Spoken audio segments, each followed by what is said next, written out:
আজকে অনেকদিন পরে এইরকম আলু দিয়ে কাঁকড়ার ঝোল রান্না করেছিলাম।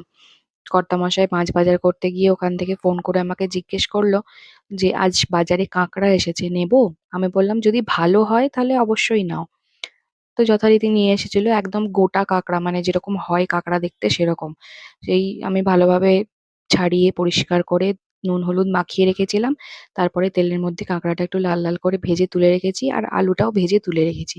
সেই একই তেলে ফোড়ন দিয়েছি জিরে, তেজপাতা, দারচিনি আর পেঁয়াজ কুচিয়ে রেখেছিলাম সেটা দিয়ে ভালোভাবে পেঁয়াজটা ভেজে নিয়েছি।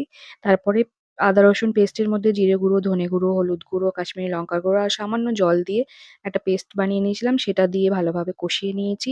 তারপরে টমেটো বাটা দিয়ে আবারও ভালো করে কষিয়ে ভাজা আলু আর কাঁচা লঙ্কা দিয়ে ভালোভাবে নাড়াচাড়া করে একটু ঢাকা দিয়ে রেখেছিলাম।